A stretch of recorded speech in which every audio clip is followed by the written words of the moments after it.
Hi everybody, it's great to be back here again. Tomorrow it's Friday, Parashat Bo. And today I want to discuss, and we look in Shemot, in Exodus, chapter 12, verse number 38, it says, V'gam erev rav ala itam. The erev rav also went up with Israel. When Israel was leaving Egypt, it wasn't only the children of Jacob, that the family grew in Egypt, when we became a big nation over the many years of slavery, but there was also the Erev Rav. Who were the Erev Rav? Rashi right away brings down in the verse, he calls it a Tarovot Umot Shel Gerim, a mixture of the nations, a mixture of converts from the nations. So it wasn't only the children of Israel leaving Egypt, but the nations also joined in, a mixture of converts. And the word Rav means a lot of them, and it's very interesting. The Midrash brings down different opinions, how many converts left Egypt with Israel. And one opinion has it, a modest opinion, is that was double the men. The men were 600,000, so we're talking about 1,200,000 converts. And there are others that say it's double that, it's 200, it's 2 million, 400,000, others have it as 3,600,000. Three opinions. There were a large amount. The idea is to say there were a large amount of converts. What is going on over there? Why are they converting? Why are they so attracted to Israel? Israel did not yet reach its promised land, didn't receive Torah yet. So they were something impressive. It wasn't the Torah of Israel that impressed them at that point. Although it says our forefathers kept Torah without being given, so there were, of course, many things to offer them from the Torah, but it wasn't saying, we can say for sure, okay, they had certain traditions, they studied, that we got from Abraham and Isaac and Jacob, and that was passed down to the children. So there was some Torah that attracted them. But much more than that, of course, it was the relationship between God and His people. The people that were enslaved, that if anyone would think about the Jewish people in Egypt, they'd say, my goodness, they have no hope. They're the slave mentality, they're being brutally enslaved, mass murdered by the Egyptians. But all of a sudden, boom, lo and behold, miracles take place. God hears the cries of Israel. And then He promises His servant, Moshe Rabbeinu, that He will take him out of Egypt. When we went through the portions of the plagues, which we are finishing up this week, and then leaving Egypt. So they saw how God brought tremendous miracles to the people of Israel even before the splitting of the sea. That they didn't see it. But those miracles were enough to shatter their concept of what the slave mentality, the slave people are all about. There's something very unique and special about the people of Israel. And this is bringing all these nations of the world. And who are these, by the way, where did they come from? I mean, it's very interesting. The Zohar Kadosh, there's a lot of esoteric teachings here. I'm not going to go in depth of all these esoteric teachings about this.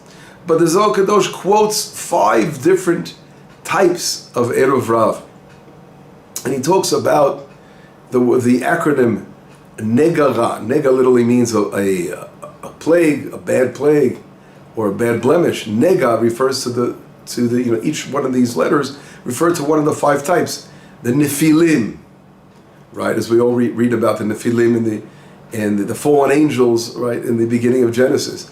The Gimel refers to Giborim, right? Giborim, the mighty ones that are mentioned in the Bible. We know Nimrod was one of those Giborim, for example. And there were others mentioned later. The Ayin refers to Amalek, Amalekites. They were also one of these Erev Rav mixtures. Ra refers to Rephaim, right? So we had the Rephaim are also mentioned, as we all know, literally means that people use the word later on, like the spirits, Rephaim. But they were these, again, giants. So we meet them in the land when the spies went out there. And the Ayin refers to Anakim, the giants of the land. They were connected to the giants. So these 5 really, really hard, serious husks, as mentioned by the Zohar Kadosh, he says these are the 5 types of Erev Rav. Wow. And these would have come from different nations. They were mixed with Israel. Today, for example, we could say they're all mixed up. Who knows where they are? But they're within us, right? Within the house of Israel now. They've already totally assimilated within the house of Israel. All these parts of these klipot. But what was this all about? Why was Moshe Rabbeinu so lenient in allowing these mixtures of individuals, of not simple nations, difficult husks to enter the house? It's a great question. And this really begins, if we really want to understand this in more detail, I'll just give a couple of hints to this thing we see with Joseph himself. And if we read the book of Genesis, and it says Joseph moved around when we talk about the famine and the Egyptians turning for grain during the years of famine, and Joseph was purchasing everything from them on behalf of Paro. We see that it says he moved him around from one city to the next city. Right? We read about that in the book of Genesis. And if we want, maybe I'll just mention, I'll quote the verse quickly, but I want to explain a little bit about a midrash here. The verse we're talking about, Genesis 47, Genesis and Parashat Vayigash, verse number 21. It says, "V'ta'am evir oto la'arim miktzei, gvul Mitzrayim vad katzei." Right. So Joseph moved the nation from one corner of the borders of Egypt to the other. What was this all about? And the midrash which I wanted to quote is the midrash Rabbah.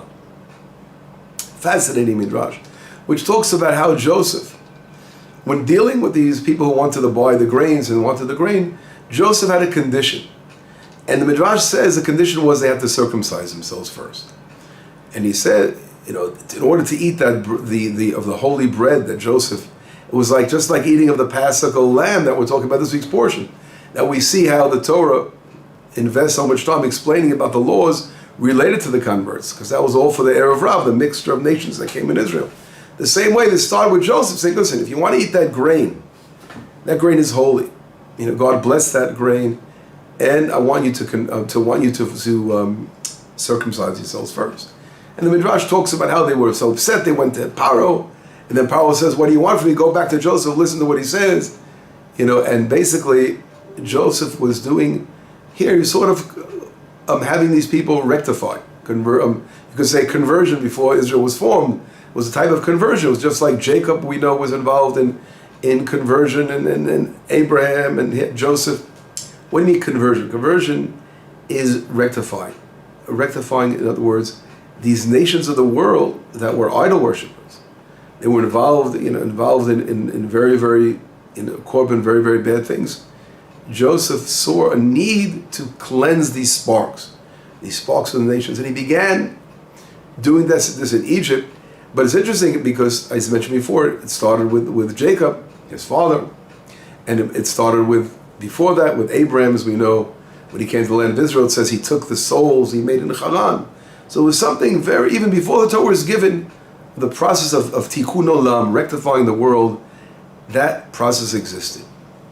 And we see how forefathers were involved in it. But here, it's very interesting is that the Midrash says that God, after the sinning of the golden calf, Moshe Rabbeinu has a dialogue with God. God says to him, "Your nation, shechet amcha, your nation has transgressed." And Moshe Rabbeinu says to God, "My nation is God's nation, correct?" So right away, Moshe Rabbeinu was surprised. Why is God saying it's your nation? And the answer that God gives to Moshe Rabbeinu was that you're the one who decided to bring out the Erev Rav. They're the ones who caused the sin of the golden calf.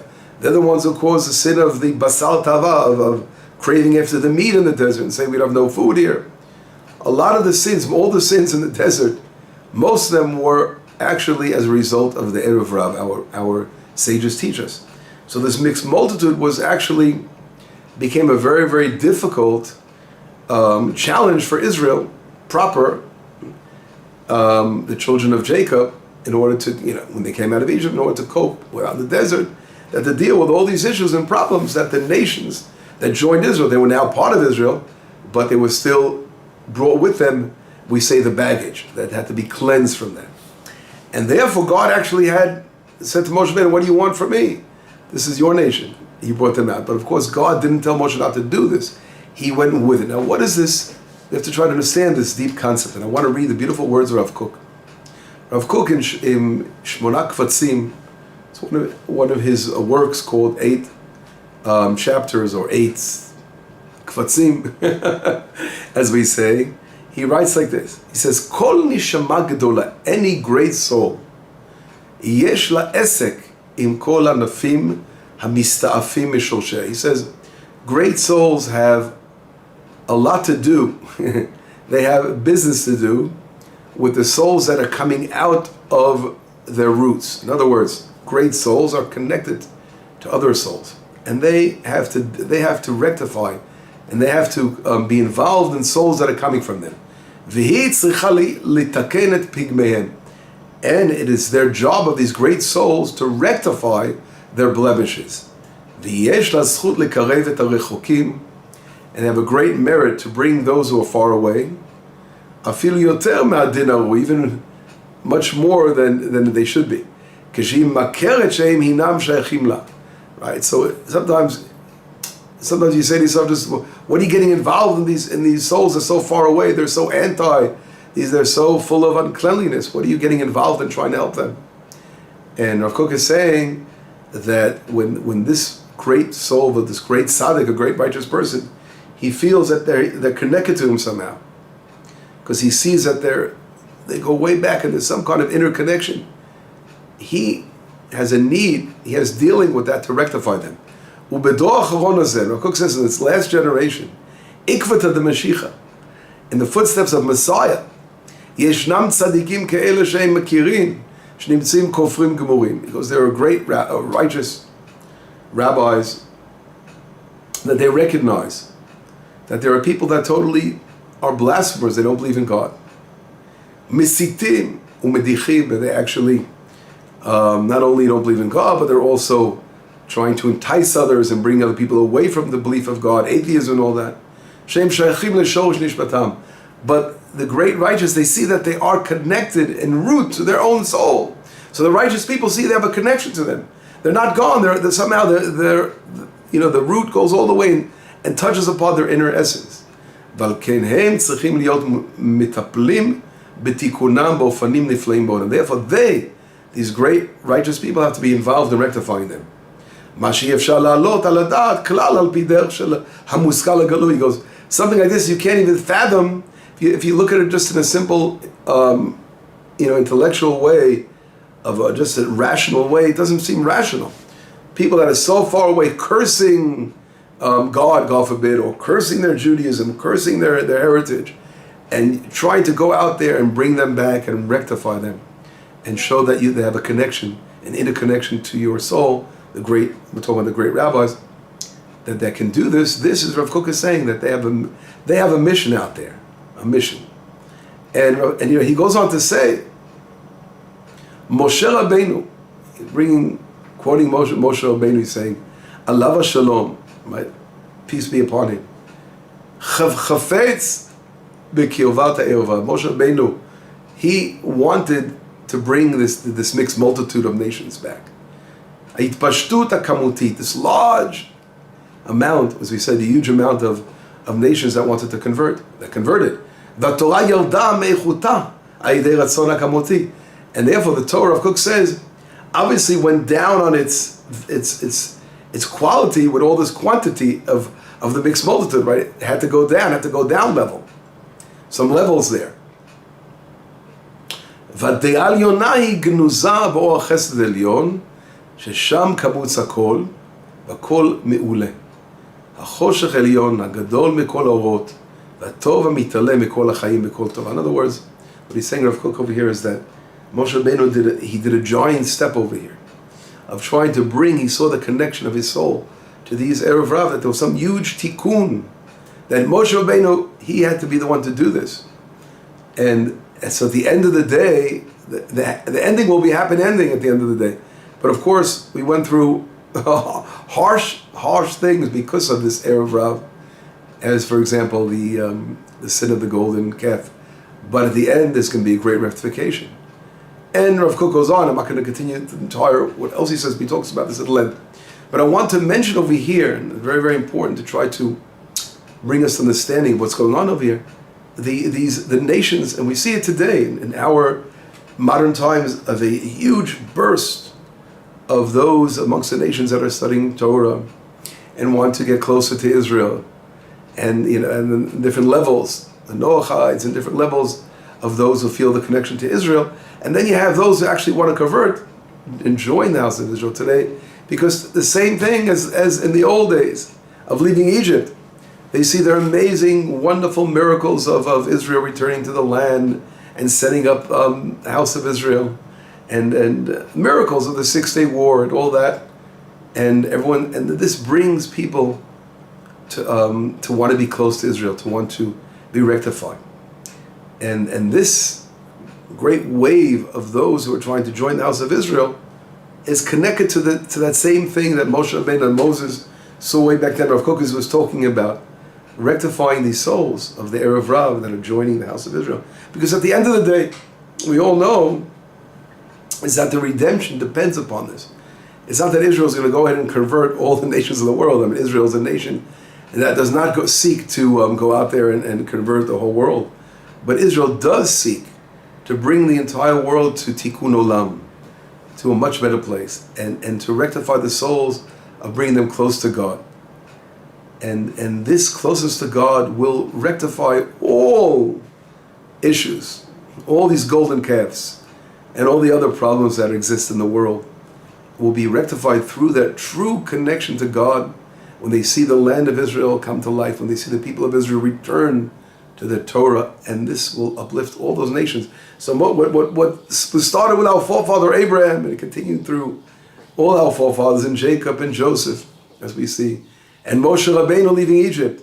Our forefathers were involved. They could have easily said, leave us alone, let's maintain our own personal perfection as the nation of Israel, and not have anyone mix and join our ranks. But no, they felt that there was a need way down to connect. But then it wasn't complete, and today, as we go forward in our redemption process, Tikkun Olam, we see amazing people joining the house of Israel. And there's so much to learn from these amazing converts that are coming back to the house of Israel. And this is the sparks. Our esoteric teachings talk about the sparks that go way back to the first man when he sinned. I'm not going to go there now, for 130 years. And that's really where the source is for all these lost souls that have to be brought back. We call them the Tikkun HaNitzotzot. The sparks have to be rectified, the sparks of the souls. This is a huge topic. I just wanted to touch upon it because I think it's fascinating. You look at the whole story of Egypt, we don't pay attention how much focus there is in one verse on the Erev Rav, but all those verses about how to prepare for the converts to bring the Paschal Lamb, and of course Moshe Rabbeinu and all the forefathers that were involved in this. I think it's something to always to show that Israel has two purposes. We have our personal purpose of building a nation and rising to high spiritual heights, but we can never forget our universal function in the world. And that's what it says to Abraham, the blessing. Within you, all families on earth will be blessed.